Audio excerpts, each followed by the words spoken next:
Todas nuestras células, que se llaman células del cuerpo somáticas, en el núcleo tienen todo nuestro material de herencia, es decir, tienen estos 46 libros de la herencia con toda la instrucción de lo que soy, todo el genoma. La excepción de esto son las células sexuales o los gametos. Para que se formen los espermatozoides en el varón y para que se formen los óvulos en la mujer, de una célula de 46 cromosomas, los cromosomas los tenemos por pares, tenemos 2 del número 1, 2 del número 3, 2 del número 8. En el par 23 tenemos los cromosomas sexuales con solo 2 posibilidades. Cromosomas sexuales XX es una mujer, cromosomas sexuales XY es un varón, es decir, el sexo queda indudablemente determinado desde el momento mismo de la concepción. A la hora que se forman estas células sexuales, los cromosomas homólogos, es decir, los 2 unos, los 2 dos, se ponen muy pegaditos entre sí y sucede un fenómeno que se llama el entrecruzamiento o el crossing over. Es decir, un pedacito del cromosoma paterno se viene al materno. Si tuviéramos un colorido, dijéramos del rojo se va un pedacito al verde, del verde se va un pedacito al rojo, ¿sí?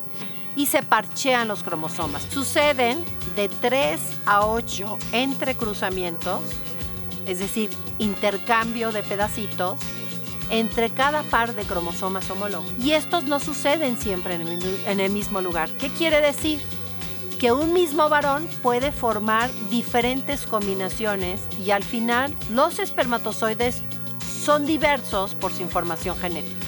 También una ley, en las ciencias una ley es un conocimiento que prácticamente es inmutable. Por ejemplo, si yo suelto una hoja de árbol se cae para abajo, la ley de la gravedad. Hay unas leyes en medicina que se llaman las leyes de Mendel y la primera ley, que es la ley de Mendel, quiere decir que al azar el cromosoma rojo del papá con sus parches verdes de mamá y el cromosoma verde de la mamá con sus parches rojos es un volado cuál se va a la célula de la derecha y de la izquierda.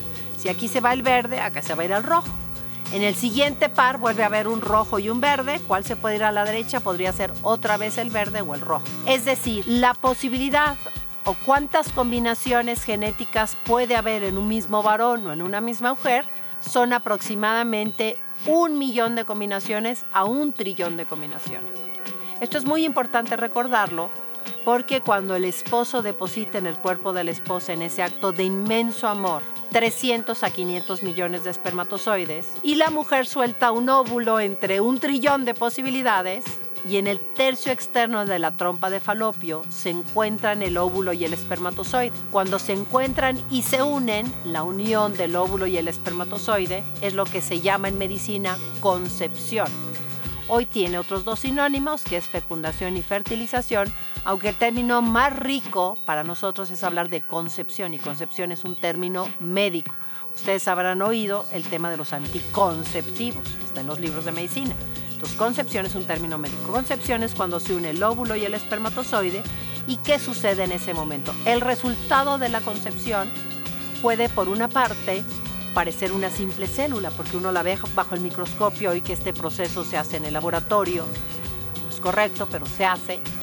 Y uno ve bajo el microscopio una que podría parecer una simple célula, porque se ve como un huevito estrellado. Se ve el núcleo y se ve el citoplasma. Entonces hay gente que piensa que el resultado de la concepción es una simple célula más. Pero la otra posibilidad es que el resultado de la concepción, aunque tiene apariencia de célula, ya es un nuevo organismo, un nuevo embrión, que sería de la especie humana, porque viene de gametos humanos, tiene información hereditaria humana, y que es un nuevo ser humano, que se le llama embrión, que tiene un cuerpecito muy sencillo, de una sola célula, y por eso lo llamamos embrión unicelular. Es decir, que todos en la historia de nuestra vida, el primer día de nuestra existencia, tuvimos todos un cuerpo bien redondito de una sola célula. Hay veces que al nacer o más adelante en la vida volvemos a tener un cuerpo bien redondo, pero ya es de billones de células. La respuesta está en lo más actual, que es la genética. A simple vista no podemos ver la diferencia. Entonces se va uno directamente adentro del núcleo y ¿qué es lo que encuentra uno? En el momento de la unión de los gametos, de la concepción, por un lado, los 23 cromosomas de papá con los 23 cromosomas de mamá se unen y ahora tenemos los 46 cromosomas, que es un genoma humano completo. Pero eso no es lo único que sucede. Esa es la primera evidencia, se completa el genoma humano. Pero esa genética de 1 millón de posibilidades de papá y 1 millón de posibilidades de mamá, 1,000 millones. O para un cálculo reciente de 1 trillón, en 1 trillón, un hexallón de posibilidades. Ese material de herencia es una combinación entre 1 millón, entre un hexallón, es una combinación nueva, única e irrepetible. Esto quiere decir individual.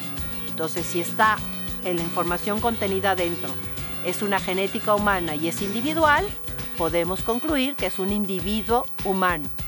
Y no es parte de la mamá, porque la célula de mi ojo tiene una genética igual a la célula del dedo, una genética igual a la del corazón. Todo mi cuerpo tiene su misma genética. Pero este nuevo ser, este nuevo embrión unicelular, tiene una genética 50% parecida a mamá, pero 50% totalmente, nada tiene que ver con la mamá, es 50% parecida a papá. Entonces, no es parte de su cuerpo porque tiene una genética distinta, nueva, única, irrepetible, individual.